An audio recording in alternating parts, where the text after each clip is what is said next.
quando nós estamos analisando o artigo 581 do Código de Processo Penal, nós temos que levar em consideração o seguinte: o recurso em sentido estrito é um recurso muito amplo. Nessa amplitude do recurso em sentido estrito, nesta hipótese do inciso 1º, ou seja, nesta hipótese de nós termos aqui o recebimento da denúncia, tanto cabe a interposição do recurso em sentido estrito, quanto também cabe a hipótese da interposição, da impetração do habeas corpus. O habeas corpus, ele tem uma finalidade que é fazer cessar aqui esse constrangimento ilegal. Como é que eu vou provar um constrangimento ilegal se é dever do Estado, se é obrigação do Estado, havendo a certeza da materialidade e os indícios de autoria? Como é que eu vou justificar que isso gera um constrangimento ilegal para alguém? Então, na minha visão, é muito mais difícil você conseguir o trancamento da ação penal pelo habeas corpus do que você apresentar, você ali interpor, né, o termo correto, o recurso em sentido estrito, quando o juiz, então, recebe a denúncia. Então, o juiz recebeu a denúncia, cabe ali a defesa do acusado apresentar o recurso em sentido estrito com a finalidade de demonstrar que aquela denúncia ela não preenche os requisitos do artigo 41. E lá no artigo 41 do Código de Processo Penal, nós temos também que compreender, né? O artigo 41 ele é bastante importante no aspecto que ele nos traz aqui algumas compreensões, mas ele depende de uma interpretação bastante própria. Por quê? Porque o artigo 41 diz o seguinte: a denúncia ou queixa conterá a exposição do fato criminoso com todas as suas circunstâncias, a qualificação do acusado, ou esclarecimentos pelos quais se possa identificá-lo, a classificação do crime e, quando necessário, rol de testemunhas. Então, a denúncia, que é essa petição inicial, né, na qual ali contém a acusação formulada pelo Ministério Público contra o agente do fato criminoso, mas já existe uma certeza de que ele é o agente do fato criminoso? Não. Né? Nós estamos diante aqui de indícios de autoria, então é diferente. Mas tem que se demonstrar de alguma forma que estão presentes ali os requisitos mínimos para poder acusar alguém da prática daquele ilícito. Né? E só para observarem aí o que eu estou dizendo, nós temos a jurisprudência do STF que diz assim: não se revela inepta a denúncia que, sob pena de cerceamento de defesa, observados os requisitos do artigo 41 do Código de Processo Penal, narra de forma precisa e individualizada as condutas atribuídas e delimita o conteúdo de acusação veiculado. Mas é importante nós compreendermos que, quando o juiz recebe essa denúncia, essa acusação ela tem que ser clara ao ponto de permitir também que o acusado possa se defender. Né? Ou seja, como é num crime, por exemplo, em que nós estamos diante de um concurso de agentes, por exemplo, qual é a conduta de cada um? Eu estou falando da conduta daquele indivíduo na condição de autor, coautor ou partícipe. Né? Então, seja, se nós não conseguirmos demonstrar exatamente qual é o enquadramento legal da conduta humana na conduta ilícita descrita no Código Penal, fica muito difícil, por exemplo, fazer uma defesa. Né? Essa semana mesmo, um cliente me procurou e na denúncia contra ele está escrito assim: de qualquer modo concorreu para a prática do crime. Bom, mas como de qualquer modo? Tem que ter um modo específico. Qual foi a conduta descrita, qual foi a conduta ilícita que ele praticou para que ele possa responder pela prática do ilícito? Então, são interessantes que nós temos que compreender quando nós falamos aí da decisão que recebe a denúncia ou que cabe, então, a interposição do recurso em sentido estrito. Uma outra questão importante é que, havendo a possibilidade tanto do habeas corpus, como também a possibilidade da apresentação do rese, né? Logicamente que cabe aí ao operador do direito definir qual é o melhor termo ou a melhor conduta a ele que deve ser praticada na defesa do seu cliente. Doutor Carlos aqui está dizendo que vai ter que se ausentar da nossa aula. É uma pena, doutor, tá? Seja sempre bem-vindo aí. Quanto mais presenças, muito melhor, e quanto maior a participação de vocês também, isso mais nos motiva aí para que nós possamos continuar com a nossa aula, viu? Então, forte abraço ao doutor Carlos Henrique aí, que infelizmente não pôde continuar na nossa aula. Pessoal, uma outra questão aqui que nós temos que abordar é que quando nós, então, vamos lá, por meio do habeas corpus, embora seja uma boa solução prever recurso contra o recebimento da denúncia da queixa, melhor saída ainda é a utilização do habeas corpus, ou seja, em que pese nós tenhamos aqui a utilização do rese para essa situação, existe logicamente aí jurisprudências em sentido contrário. Nós sabemos que no direito as posições elas nem sempre se fortalecem por um grande tempo. E nesse sentido, o STJ diz que a pretensão recursal não pode ser reconhecida de ofício, pois contra a decisão que mantém o recebimento da denúncia não cabe recurso em sentido estrito, no teor do artigo 581. Então, ou seja, na decisão interlocutória que recebeu a denúncia, cabe recurso em sentido estrito. Agora, da decisão do recurso de sentido estrito já interposto, não caberia nenhum recurso, né? Então, sim, é uma situação bastante interessante. Não cabe recurso em sentido estrito, mas eu posso, por exemplo, recebeu a denúncia, eu vou lá e vou interpor um recurso em sentido estrito. Negou o recurso em sentido estrito, eu posso entrar com habeas corpus? Não há nenhum impedimento, né? O inverso aqui não gera nenhum impedimento. Então, pessoal, com relação ao inciso 1º, nós temos essa questão aí bastante importante. Uma outra situação aqui que nos cabe analisar é a seguinte: quando, então, o juiz decide por receber a denúncia, ou seja, em dar seguimento à ação penal, eu vou lá e entro com recurso em sentido estrito, porque eu entendo que aquela denúncia não é adequada, não preenche ali os requisitos do artigo 41 do Código de Processo Penal. Eu, então, faço o arrazoamento, né, das minhas pretensões ali pelo não recebimento da denúncia, pela reversão do recebimento da denúncia. Uma questão importante existe a necessidade de intimação da parte contrária, no caso ali o Ministério Público, para contrarrazoar, né? Existe a necessidade da outra parte se manifestar com relação a este recurso? E aí nós temos a resposta. A resposta é a seguinte: quando o magistrado rejeita a denúncia ou a queixa, o órgão acusatório da interposição de recurso em sentido estrito, ainda não existente a ação penal ajuizada, motivo pelo qual eventual acusado não foi chamado a integrar a relação processual. Não deveria, em tese, portanto, responder ao recurso, pois nem mesmo faz parte ali da relação processual. Mas aqui é quando o juiz rejeita a denúncia e aí o Ministério Público é que vai recorrer. Nesta hipótese aqui, né, via de regra, nós sabemos que recebendo a denúncia, apresentando o recurso em sentido estrito, normalmente será aí chamado o órgão acusatório para apresentar as contrarrazões ao recurso em sentido estrito. Pessoal, a colega Renata ali está dizendo que está travando muito. Se estiver travando para todo mundo, aí me avisem, mas também não tem muito o que eu possa fazer nesse momento. Para o Clauberto aí está normal, Renata, então provavelmente deve ser algum problema aí na sua internet. Bom, vamos continuar, eu vou falar um pouquinho mais devagar e depois vocês podem assistir também essa aula lá no nosso canal do YouTube, porque essa aula está sendo gravada também. Então, qualquer problema, vocês vão poder assistir normalmente depois lá a nossa aula.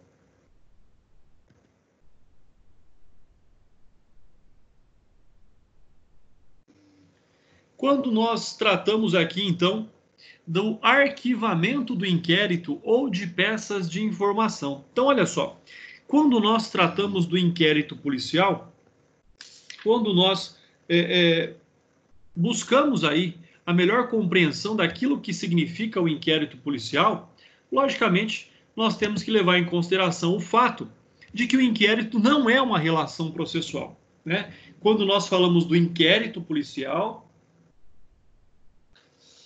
nós falamos de um procedimento administrativo.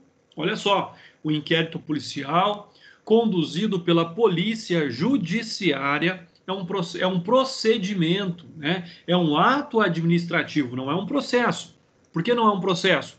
Porque ali não existe o contraditório, ali não existe a ampla defesa e nem precisa, porque o inquérito nada mais é do que o momento de investigação, de colheita de provas, né? De buscar ali a verdade real e não de juízo de valor. Não cabe ao delegado de polícia fazer um juízo de valor, não cabe ao delegado de polícia buscar ali a culpabilidade, né? Cabe ao delegado de polícia simplesmente buscar as informações necessárias para que ele possa entregar o seu relatório ao Ministério Público, e aí sim cabe ao Ministério Público, por exemplo, fazer esse juízo de valor, buscar ali a culpabilidade frente à conduta descrita e apurada pelo delegado de polícia. Então, quando nós estamos falando de arquivamento de inquérito ou de peças de informação, não existe nenhum recurso cabível, né? Não existe ali nenhuma forma de se contrariar esta decisão. Excepcionalmente, nós temos lá o artigo 6º, parágrafo único, da Lei 1508, lá de 51, que diz que, havendo arquivamento de representação,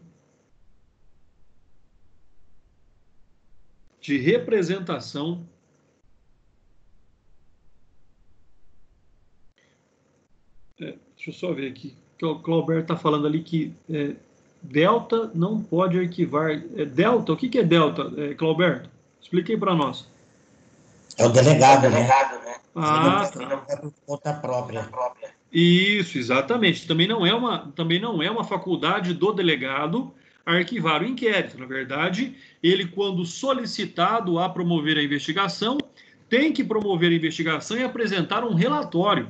E aí, este relatório será encaminhado ao juiz, que o encaminhará ao Ministério Público, porque o titular da ação penal, quem tem a capacidade para determinar se caberá ali a promoção da ação penal ou não, é o Ministério Público. Então, exatamente, o Roberto está correto aí na sua ponderação, não cabe ao delegado, o delegado de polícia, arquivar inquérito.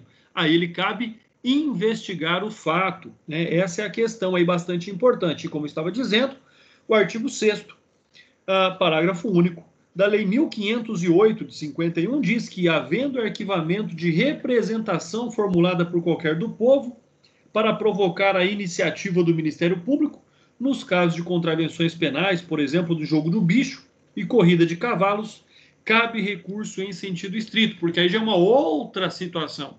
Ou seja, o cidadão, né, qualquer um do povo, não pode promover uma ação penal pública, ou não pode promover aqui aquela que seria de iniciativa do Ministério Público. Mas se o Ministério Público não, então, compreender que cabe a ação penal, aí sim, mediante esta representação ao Ministério Público, que ensejou na não apresentação da ação penal, aí sim caberia o recurso em sentido estrito. Uma outra questão bastante importante aí que nós temos que abordar é a questão da incompetência do juízo.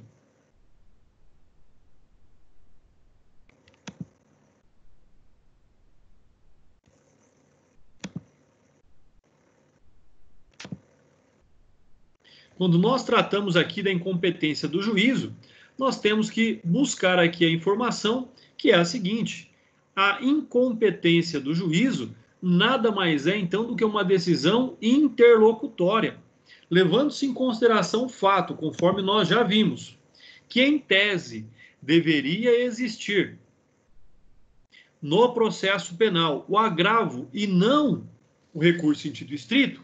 Se nós estamos tratando de uma decisão interlocutória, então, nessa hipótese, logicamente, aí cabe recurso em sentido estrito, ou seja, na incompetência do juízo, ela é uma decisão interlocutória, pois apenas altera o juízo competente para julgar a causa, sem colocar fim ao processo. O reconhecimento da incompetência neste caso é feito de ofício pelo magistrado, e quando houver, então, a interposição de exceção de incompetência, aplica-se a hipótese prevista no inciso 3º. E o inciso 3º do artigo 581 diz que julgar procedentes as exceções, salvo a de suspeição. Então, na de incompetência, cabe aqui, né, nós poderemos aqui verificar essa situação. Então, ou seja, nesta hipótese, quando nós estamos falando na incompetência, ou seja, no caso do juiz concluir pela competência do juízo, não haverá recurso, mas o inverso haverá. Se ele decidir pela incompetência, caberá o recurso em sentido estrito, né? E aí vem, salvo se a decisão for de flagrante ilegalidade, podendo-se ingressar com habeas corpus, pois o réu não deve ser processado senão pelo juiz natural. Então, nesta hipótese, o que é que nós temos? Nós temos uma situação. Quando concluir pela competência, não cabe recurso. Mas, se esta situação gerar flagrante prejuízo ao réu, caberá habeas corpus. Em situação de decisão de incompetência do juiz, ou seja, o contrário, dizendo, olha, não é aqui que será o julgamento, aí, nesta decisão interlocutória, poderá ser interposto o recurso em sentido estrito, conforme vem lá descrito no inciso 3º do artigo 581.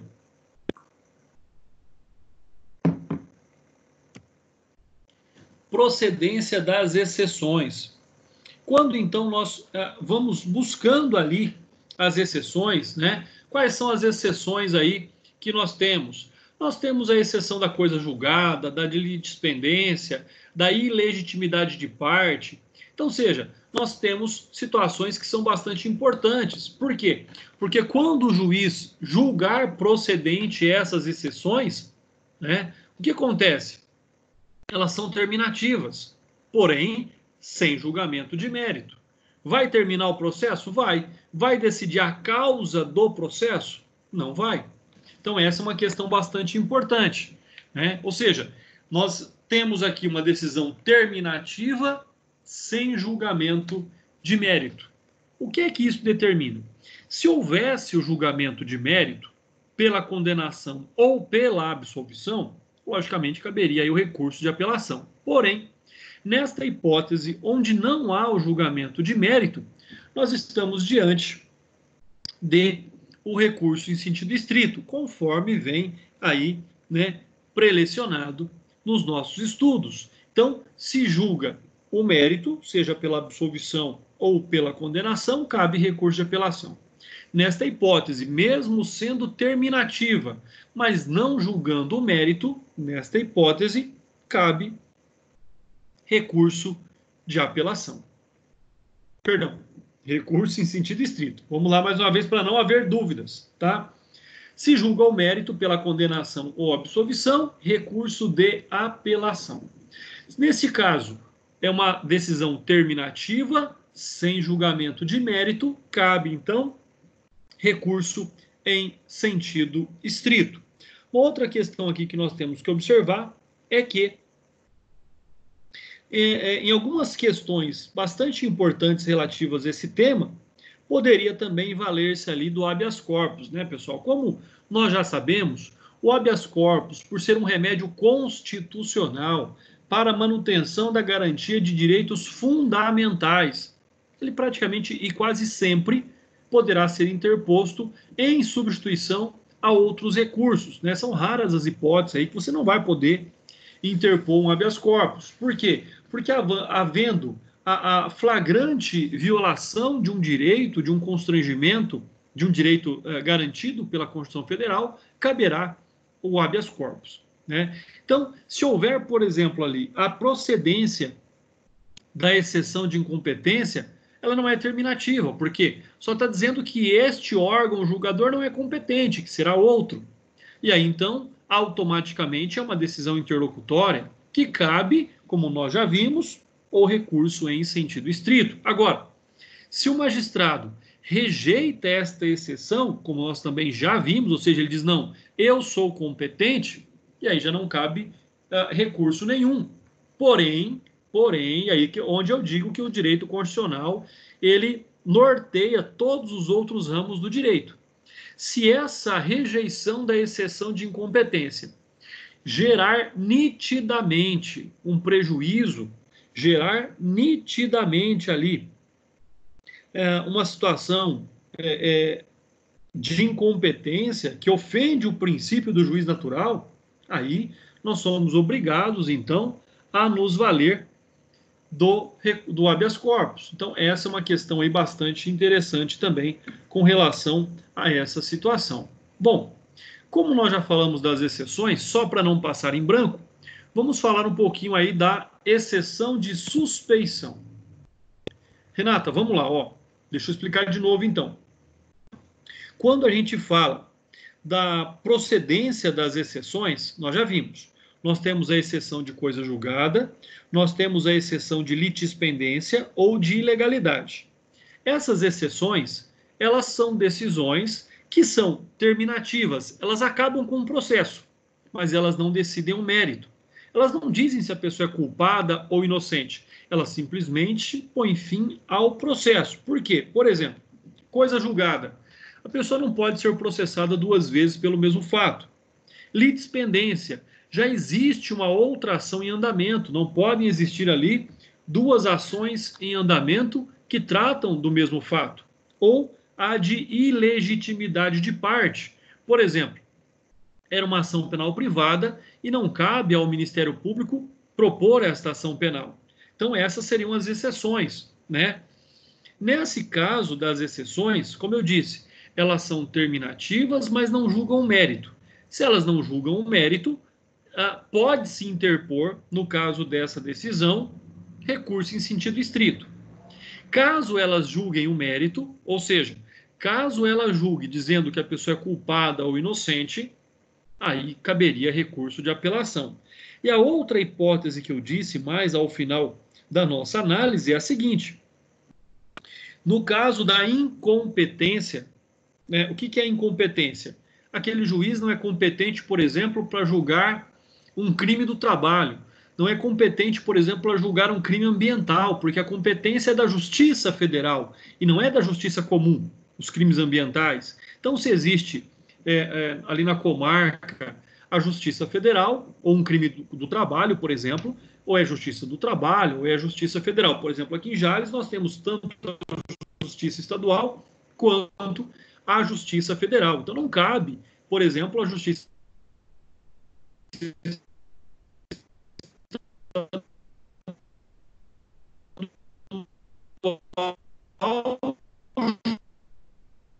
para julgar a quem em razão da matéria. Então, ele não pode julgar. O que nós temos nessa situação? Se nesse julgamento da exceção de incompetência, nós tivermos ali a procedência dessa exceção, ou seja, se nessa situação ela também não é terminativa, porque ela diz, olha, o juiz estadual não pode julgar o crime contra o meio ambiente, mas o juiz federal pode, então nesta hipótese, por ela ser autenticamente interlocutória, cabe o recurso em sentido estrito. Agora, se no julgamento dessa exceção de incompetência foi rejeitada a exceção, diz não, nessa hipótese aí, cabe o julgamento pelo juiz de primeiro grau estadual e não federal. Então, nessa hipótese, não cabe recurso. Mas, se essa decisão que julgou desfavorável ou improcedente a exceção de incompetência, ainda assim gerar nitidamente, né, um dano a um direito fundamental do indivíduo, ele poderá interpor, então, impetrar a ordem de habeas corpus. Entendeu, Renata? Tem mais alguma dúvida?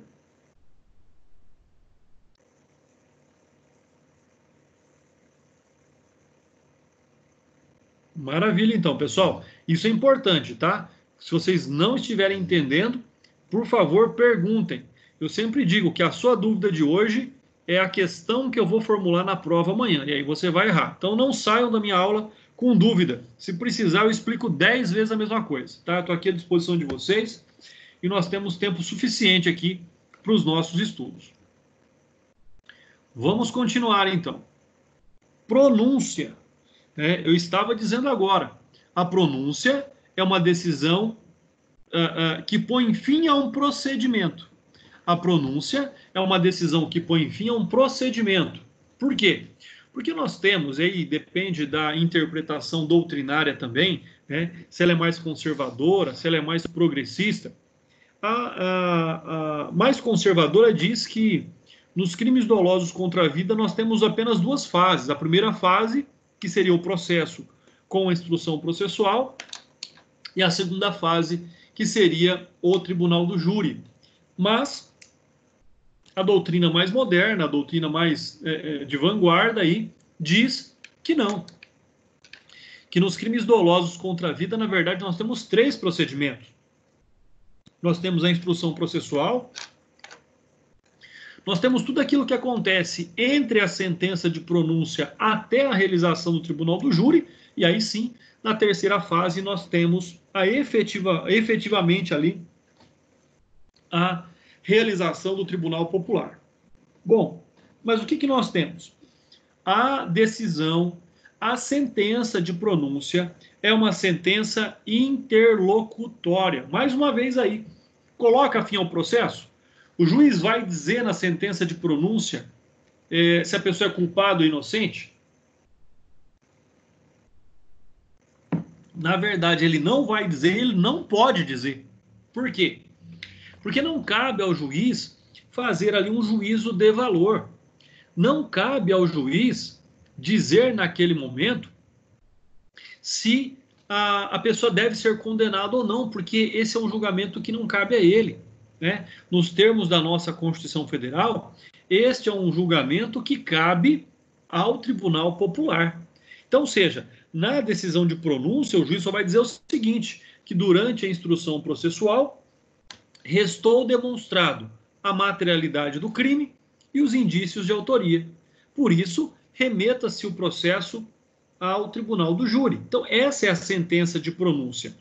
Desta sentença de pronúncia é onde, então, nos termos do artigo 581, inciso, vamos confirmar aqui, inciso 4º, cabe recurso em sentido estrito. Então, ou seja, da decisão de pronúncia, por ser ela interlocutória, mesmo porque julga apenas a admissibilidade da acusação, encaminhando o feito para apreciação do tribunal do júri. Ou seja, o juiz não vai ingressar, o juiz não vai adentrar no mérito da causa, porque não cabe a ele. O juiz é incompetente em razão da matéria, ou seja, de crime doloso contra a vida, para julgar o mérito de um processo desse. O juiz não cabe o julgamento. Na verdade, só cabe ao juiz ali fazer a dosimetria da pena, né, de acordo com o sistema trifásico. Então, ou seja, na sentença de pronúncia, por ser interlocutória, cabe recurso em sentido estrito. Agora, o que é que nós temos que analisar com isso? O inverso. E uma sentença de impronúncia, né? Uma sentença de impronúncia, o que vai acontecer? Ela não é da mesma forma que a sentença de pronúncia. A sentença de impronúncia é sim uma decisão terminativa de mérito. Por quê? Porque ela pode ou não apreciar o mérito. E se o fundamento da decisão concernir a insuficiência de provas para determinar a autoria ou sustentar a materialidade, trata-se então de uma sentença terminativa de mérito, sem apreciação do mérito. Aí vem a grande questão, ou seja, de acordo com a Lei 11.689 de 2008, corrigiu o anterior equívoco e passou a prever a apelação para a impugnação da decisão de impronúncia, retirando-se do âmbito do recurso sentido estrito. Então, olha só, se eu tenho uma decisão de pronúncia, ou seja, reconhecendo ali a admissibilidade do julgamento daquele caso pelo tribunal do júri, cabe recurso em sentido estrito. Se eu tenho uma sentença de impronúncia, que aí pode tanto decidir o mérito ou não, eu tenho a admissibilidade do recurso de apelação. Ou seja, numa hipótese cabe recurso em sentido estrito, na outra hipótese cabe recurso de apelação. Tudo bem aí, pessoal? Entenderam? Alguma dúvida?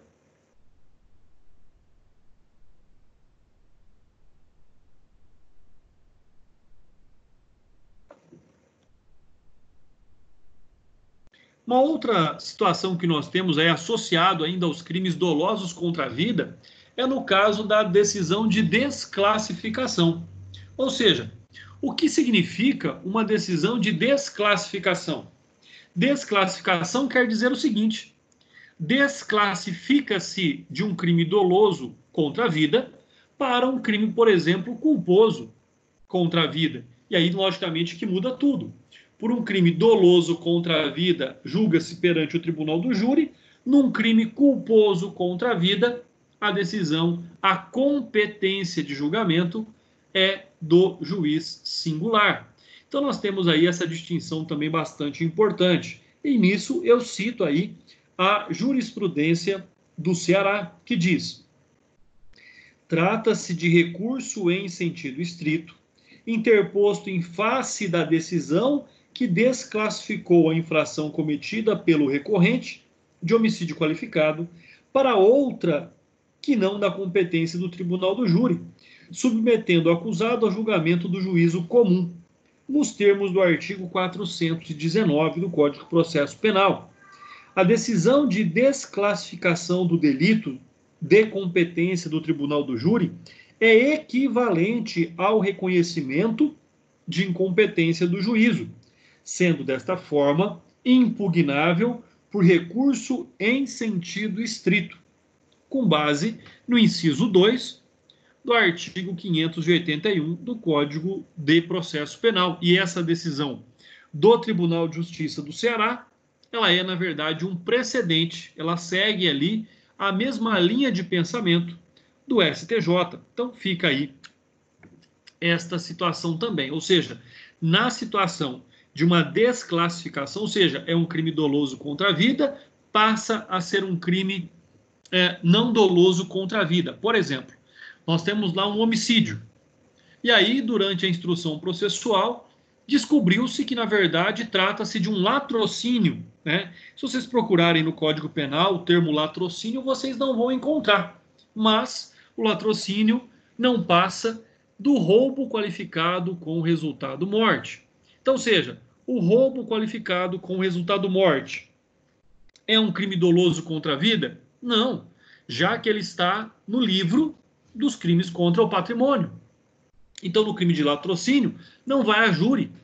Ele será julgado pelo juiz singular. Então, essa é uma outra concepção que nós temos. Então, nesta hipótese da desclassificação de um crime doloso contra a vida para um crime de outra natureza, nós temos o recurso em sentido estrito, né? E olha o que eu disse agora há pouco. Eu disse o seguinte: eu disse que na sentença de pronúncia cabe recurso em sentido estrito. Eu disse que da sentença de impronúncia cabe recurso de apelação. E da sentença de desclassificação cabe recurso em sentido estrito. Então, fiquem muito atentos aí a esses detalhes. Por quê? Porque são esses detalhes, logicamente, que dentro de um problema, dentro aí de um caso concreto, é que nós vamos cobrar da nossa avaliação. Já disse para vocês que em breve aí eu vou estar postando algumas atividades de fixação de conteúdo, ou seja, algumas questões da OAB, questões de magistratura, questões de Ministério Público, para que vocês possam já ir treinando ali o nosso estudo com base nas nossas questões, que serão questões equivalentes às questões cobradas aí na nossa avaliação. Mandado de segurança para dar efeito suspensivo ao recurso em sentido estrito. Então, ou seja, nesta situação, o que é que nós temos? Olha só como o advogado tem que saber manusear muito bem os recursos, né? E a importância desse nosso estudo aqui, que é o seguinte: eu vou entrar com recurso em sentido estrito? Vou. Só que o recurso em sentido estrito não tem, por exemplo, o efeito suspensivo. Ele só tem o efeito devolutivo. E nós vimos já que, quanto aos efeitos dos recursos, tanto podem ser devolutivos quanto suspensivos. Efeito devolutivo é a regra, efeito suspensivo é a exceção. Então, o que eu faço? Eu entro com o recurso em sentido estrito, peço o efeito suspensivo, o juiz vai negar o efeito suspensivo, dizendo que não é um efeito apto ou inerente ao recurso em sentido estrito, e aí, então, o que eu faço? Eu entro com mandado de segurança, né? E aí, olha só, aí você vai pensar, André, eu tenho dificuldade para compreender, por exemplo, a diferença de habeas corpus para mandado de segurança. O habeas corpus, ele visa, de uma forma concreta e efetiva, reparar um dano iminente a um direito fundamental. Já o mandado de segurança, ele visa garantir um direito líquido e certo, é diferente. Tá? Então eu vou entrar com o mandado de segurança, demonstrando que o meu recurso em sentido estrito necessita do efeito suspensivo, para que não seja, então, o meu cliente prejudicado de alguma forma. Então, nessa situação, quando nós tratamos aqui do mandado de segurança, o que nós temos? Tem sido apresentado o right, ou seja, o processo, o pedido, e por vezes admitido pela jurisprudência, a fim de não se permitir a soltura, por exemplo, da pessoa considerada perigosa, que merece permanecer encarcerada provisoriamente. É o que se dá, por exemplo, quando o juiz afronta a Lei 8.072/90, ou seja, a Lei dos Crimes Hediondos. E o juiz vai lá e concede liberdade provisória. Nós sabemos que não cabe liberdade provisória, confiança, na hipótese dos crimes hediondos, ou naqueles equiparados a crimes hediondos, tráfico, tortura e terrorismo. Então, nessa situação, né, ou seja, o que acontece? Como é que nós vamos manusear isso? O tribunal vai ter que se manifestar. Ou seja, não nos parece que deva o tribunal conceder a ordem para dar efeito suspensivo ao recurso em sentido estrito, pois este não possui. Logo, se trata de uma garantia de um direito líquido e certo. Mas pode-se conceder a segurança para evitar a soltura, uma vez que o magistrado afrontou legislação federal. Então, o que nós temos aqui de acordo com essa situação? Nós temos o fato de que eu entrei com um recurso em sentido estrito, na hipótese admitida pelo artigo 581, independentemente da situação, se é um direito líquido e certo para a proteção da sociedade, se é um direito líquido e certo para a proteção do indivíduo, eu peço efeito suspensivo, o juiz nega. Se ele contrariar uma norma, uma lei federal, no caso aqui do exemplo que contrariou a Lei dos Crimes Hediondos, em tese, caberia o mandado de segurança para garantir aqui o quê? O direito líquido e certo de proteção da sociedade. Então, essa aqui é uma situação bastante importante. O mandado de segurança, ao contrário do habeas corpus, conforme eu já comentei agora há pouco, né, pode ser usado tanto pelo indivíduo quanto pelo Ministério Público, uma vez que se destina à proteção de direito líquido e certo de qualquer pessoa, e não exclusivamente ao direito de ir e vir, né, que no caso é o direito do habeas corpus, tutelado ali pelo habeas corpus. Uma outra situação que parece-nos, inclusive, de acordo com a edição 12.016 de 2009, né, ser realmente cabível o mandado de segurança contra a decisão judicial da qual não caiba recurso com efeito suspensivo. Então, se aquele recurso não tem efeito suspensivo, é possível, depois da edição da Lei 12.016 de 2009, interpor o mandado de segurança para garantir o efeito suspensivo. Né, pessoal? Lembrando aí também a diferença entre mandado e mandato, né? Ou seja, o mandado é um mandamento, é uma ordem.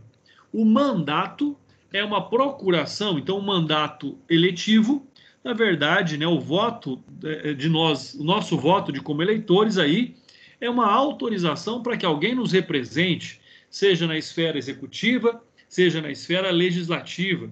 Então, isso é diferente. Mandado é um mandamento, é uma ordem, enquanto mandato é o mandatário de um poder outorgado por alguém.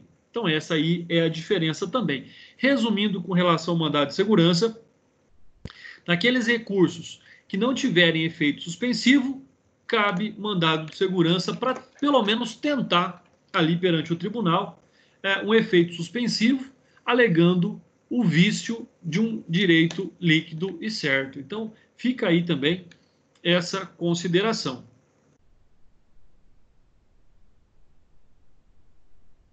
Quando nós tratamos aí da absolvição sumária, é uma outra hipótese que nós temos no processo. Ou seja, trata-se de uma autêntica sentença terminativa de mérito. Então, a absolvição sumária tem como finalidade o julgamento do fato, o julgamento do direito, por considerar que o réu não cometeu o crime. Então, a absolvição sumária tipicamente é uma sentença que absolve o réu.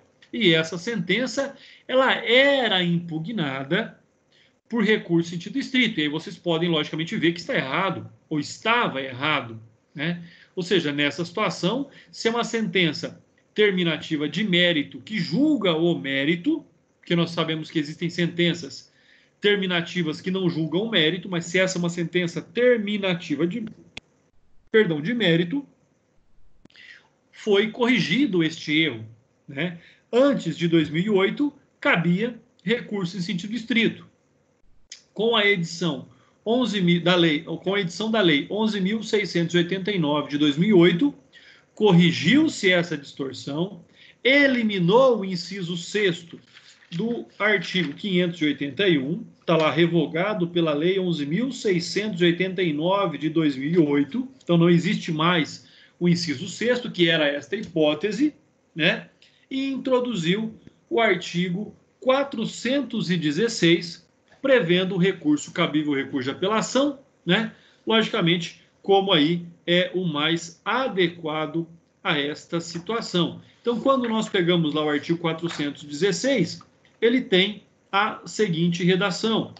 Diz o artigo 416: contra a sentença de impronúncia ou de absolvição sumária, caberá apelação. Então, como eu já tinha dito, no caso da impronúncia, cabe apelação. No caso da absolvição sumária, cabe apelação. No caso da desclassificação, no caso da sentença de pronúncia, cabe recurso em sentido estrito. Então, fica aí também essa diferença bastante importante. Olha só, das 4 sentenças possíveis, né, dos crimes dolosos contra a vida, 2 delas cabem recurso de apelação, 2 delas cabem recurso em sentido estrito. Conhecimento de carta testemunhável como recurso em sentido estrito. E aí, logicamente, nós estamos também falando aí um pouquinho do princípio da fungibilidade, tá? Então, ou seja, a carta testemunhável é possível ser reconhecida e prover, né, e ser provida como se fosse um recurso em sentido estrito. Quando o magistrado denegar seguimento à apelação, é a aplicação do princípio da fungibilidade aos recursos. Então fica aí essa questão bastante interessante também, que é possível interposição de carta testemunhável como se fosse recurso em sentido estrito, né? Uma outra questão aqui que cabe análise ainda dentro do artigo 581 é o julgamento prejudicado do recurso de apelação. Então, ou seja, quando prejudicado o julgamento do recurso de apelação, né, nessa hipótese, ou seja, quando resta aqui impossível, resta prejudicado, ou resta, de alguma forma ali, uma situação que vá prejudicar o réu de forma concreta, nessa situação, nós temos também a hipótese ali da apreciação do recurso. Então, cabe recurso em sentido estrito, por interpretação extensiva daquilo que diz o inciso 15º. O inciso 15º tem a seguinte redação, ele fala: que denegar a apelação ou que a julgue deserta. Então, cabe recurso em sentido estrito nesta hipótese de restar como prejudicada a apelação. Ou seja, tendo em vista que a apresentação das razões foi fora do prazo legal. Porque nós sabemos, e nós ainda veremos isso, que quanto ao recurso de apelação, nós temos um prazo para a interposição do recurso, né, 5 dias, e nós temos depois 8 dias, que é o prazo para a apresentação das razões recursais. Então, um prazo razoável para a fundamentação quanto à decisão de mérito. Então, nessa hipótese, nós temos que compreender que é correto determinar o processamento do apelo, especialmente quando for interposto pelo réu. Em homenagem, lógico, ali, àquilo que é o princípio basilar da Constituição Federal, naquilo que diz respeito ao processo e também ao Código de Processo Penal, que é a ampla defesa, cabendo ao tribunal decidir se dará ou não o provimento, ou seja, interpor as razões fora do prazo impede que o recurso suba para o tribunal? Não, né? Com a interposição do recurso em sentido estrito, não vai impedir que o recurso suba, ele vai subir, e aí é o tribunal que vai decidir se cabe ou não o julgamento daquele recurso de apelação. Então, perceba, nós temos ali a petição de interposição do recurso de apelação, depois nós temos a petição de interposição, de apresentação das razões. Mas aí passou os 8 dias, contou o prazo errado, né? Com certeza, esse advogado não estudou aqui na Fama. Quem conta prazo errado, com certeza não estudou aqui. E aí, contou o prazo errado, apresentou fora dos 8 dias. E aí, nessa hipótese, nós temos, então, que cabe o recurso em sentido estrito para obrigatoriamente fazer o recurso de apelação subir ao tribunal e o tribunal, então, decidir se vai analisar o mérito daquele recurso de apelação ou não. Então, é bastante importante aí a apresentação do recurso em sentido estrito nessa hipótese. Recurso do assistente de acusação. Pessoal, vamos lá. Quem é o assistente de acusação? O assistente de acusação é o advogado contratado pela vítima ou pela família da vítima, chamado também de acusador particular, né? Então, seja, quando o ofendido apresentar apelação, caso seja indeferido o seu processamento, cabe também o recurso em sentido estrito, embora não haja expressa menção ali no artigo 584, parágrafo 1º, e também não tem essa informação no artigo 598. Mas é uma consequência natural. Por quê? Porque é necessário garantir aqui o direito de apelar. Então, nessa hipótese, sendo denegado, é preciso que a lei lhe garanta o socorro devido. Então, ou seja, o socorro devido do direito do assistente de acusação, do acusador particular recorrer, se de alguma forma for negado, cabe aí, então, o recurso em sentido estrito, caso não seja aí aceito o direito do acusador particular em recorrer. Então fica aí uma questão também bastante interessante. E é uma situação bastante inusitada, né? Eu, como advogado, eu já fui contratado para ser o acusador particular, e a gente sempre estando do lado de quem defende, é uma situação, eu garanto para vocês, aí, bastante incômoda fazer acusação, né? Eu penso que existe uma responsabilidade muito maior, o peso da acusação sobre aquele que acusa é muito maior, talvez, a responsabilidade, do que quem defenda. Dizem que é mais fácil tacar as pedras, né? Mas eu não acho, não. Eu acho que é mais difícil nessa hipótese. Eu acho que, para mim, pelo menos, foi uma situação mais complicada um pouquinho. Bom, e aí, pessoal, um conteúdo bastante interessante.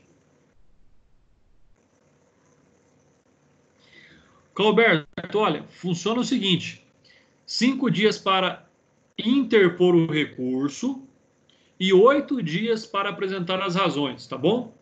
Então, 5 dias para interpor o recurso de apelação e 8 dias para a apresentação das razões. Deixa eu pegar aqui para você, para que a gente tenha aqui, olha só. nós temos aqui no artigo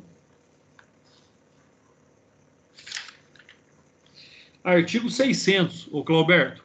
Artigo 600 diz o seguinte: assinado o termo de apelação, o apelante, depois dele, terá um prazo de 8 dias para oferecer as razões, salvo os processos de contravenções penais, que serão de 3 dias, tá? Então, 5 dias para interpor e 8 dias para apresentar as razões. Está aí no artigo 600 do Código de Processo Penal. Bom, vamos lá, pessoal, vamos continuar aí. E eu estava dizendo, então, da homologação da proposta de não persecução penal.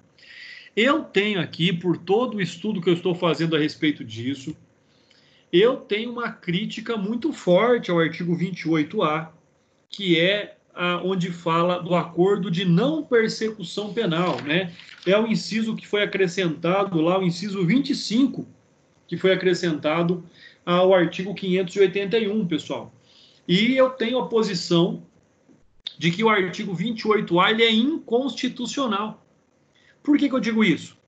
Porque ele exige daquele que vai fazer o acordo algo que não era necessário. Porque, prestem atenção, quando nós pegamos o artigo 28A, e aí eu já estou terminando, pessoal, aguenta aí que nós já estamos terminando a nossa aula. Olha o que diz o artigo 28A. Diz o seguinte: não sendo caso de arquivamento e tendo investigado, confessado formal e circunstancialmente a prática da infração penal sem violência ou grave ameaça, com pena mínima inferior a 4 anos, o Ministério Público poderá propor acordo de não persecução penal, desde que necessário e suficiente para a reprovação e prevenção do crime, mediante as seguintes condições ajustadas cumulativo e alternativamente. Então, olha só. Para que possa haver o acordo de não persecução penal, o réu tem que confessar. E aí vamos supor que ele confessa e o promotor não apresenta a proposta aí de não persecução penal. Ou pior, vamos supor que o réu confessa, o promotor até quer apresentar a proposta de não persecução penal, mas o juiz não homologa essa proposta. O juiz entende que não é caso de não persecução penal. E aí? Aí o promotor, com base na confissão formal do réu e circunstanciada, vai apresentar a denúncia. E aí eu pergunto, onde é que está o direito à ampla defesa e o contraditório? Vai defender essa pessoa de que jeito, se ele já confessou tudo e explicou tudo como o crime aconteceu? Então, assim, eu tenho as minhas dúvidas quanto à constitucionalidade do artigo 28A do Código de Processo Penal, né? E eu digo isso porque, se vocês forem fazer pesquisas mais aprofundadas sobre o assunto, tantos outros doutrinadores já pensam no mesmo sentido. Então fica aí essa questão bastante interessante, bastante importante quanto à não homologação de não persecução penal. O juiz não é obrigado a homologar, como o promotor não é obrigado a propor. Então, ou seja, esse novo benefício trazido ali pela Lei 13.964 de 2019, né, segundo o artigo 28A, que nós fizemos a leitura do caput dele, nós temos que compreender que o juiz, nessa hipótese, ele é o controlador. Passa o juiz aqui ser o fiscal da lei, né? O magistrado ele deve controlar a legalidade desse acordo. Ou se ele considera como abusivas, inadequadas ou insuficientes aquelas cláusulas. Ele tanto pode devolver ao Ministério Público para que refaça a proposta de não persecução penal, como ele pode simplesmente não homologar o acordo. E aí, então, o que nós temos nessa hipótese? Nós temos tanto a interposição do recurso em sentido estrito, porque está previsto lá no artigo 581, inciso 25, só confirmar, mas é o inciso 25 mesmo, isso, como também teria a possibilidade aí do habeas corpus, porque aí sim a pessoa está flagrantemente tendo um problema quanto a um direito fundamental seu, que é a ampla defesa. Então, ou seja, caberá recurso em sentido estrito por parte do órgão acusatório. Lembremos que a homologação de um acordo ilegal enseja a propositura de um habeas corpus e não cabe recurso em sentido estrito, pois o artigo 25 é claro em estipular que o cabimento do recurso se dá no caso de recusa de homologação apenas. Então, ou seja, se o juiz recusar a homologação, nos termos do inciso 25, cabe o recurso em sentido estrito. Olha, que recusar a homologação à proposta de acordo de não persecução penal previsto no artigo 28. Então, se o juiz homologar, beleza, todas as partes estão de acordo.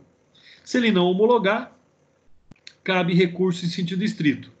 Mas se ele homologar um acordo ilegal, cabe o habeas corpus, porque o habeas corpus é o remédio constitucional vinculado a combater as ilegalidades que ferem os direitos fundamentais. Pessoal, com isso, nós então cumprimos aí o conteúdo que eu tinha para cumprir da semana passada, nós encerramos esse conteúdo, né? Já vou aí durante essa semana elaborar as questões para vocês, para que nós possamos fazer a nossa atividade de fixação de conteúdo, tá bom? E aí, olha só, pessoal, nós vamos ter essa atividade de fixação de conteúdo, nós vamos ter o trabalho bimestral, nós vamos ter a nossa avaliação posteriormente, tá bom? Então, em todos esses aspectos, eu já vou estar passando aí para vocês durante essa semana o trabalho bimestral também. E depois, quando forem marcadas as avaliações, assim por diante. Então, primeiro vamos fazer a atividade de fixação de conteúdo, depois nós fazemos o nosso trabalho bimestral, tá? Eu estou pensando em fazer o trabalho bimestral em aula, então vou pegar uma aula, e no período que seria a aula, vocês têm que fazer esse trabalho e me entregar em aula ainda, tá? Então, provavelmente o trabalho bimestral vai ser em aula, tá? Nós não vamos fazer fora da nossa aula, não. Vai ser um trabalho bimestral em aula. E a atividade de fixação de conteúdo, vocês vão ter o prazo aí de uma semana para fazer, até porque ela tem caráter meramente pedagógico, tá? Não tem caráter avaliativo. A atividade de fixação de conteúdo é caráter pedagógico. O trabalho vai ser feito em aula. E aí depois também nós teremos a nossa avaliação, tá? Pessoal, alguém tem alguma dúvida aí com relação à nossa aula de hoje, né? De hoje, da semana passada, porque foi uma aula única aí. E aí, a partir da semana que vem, nós vamos falar de outros recursos e vamos caminhar para o recurso de apelação. Então, eu estou aguardando aqui as participações de vocês agora e as dúvidas, pessoal. Estou à disposição de vocês. Boa noite. Boa noite. Boa noite, doutora. Tudo bem com o senhor? Graças a Deus, tudo em ordem. Amém. Amém. Essas atividades de fixação, o senhor vai passar para a gente na próxima quinta? Ou vai ser já na segunda? Vou passar durante a semana já. Entre hoje, amanhã, até domingo, eu já devo estar postando para vocês. E a gente faz ela é como se fosse um trabalho avaliativo? Não tem nota. É só para vocês aprenderem mesmo. Ah, sim. Aí depois a gente tem outro trabalho que é o avaliativo e a nossa avaliação. Isso, exatamente. O trabalho, salvo engano, vale até 3, né, que é a regra, e a avaliação até 7, se eu não estiver enganado. Ah, sim. Beleza, professor. Obrigado. Nada. Mais alguma dúvida, pessoal?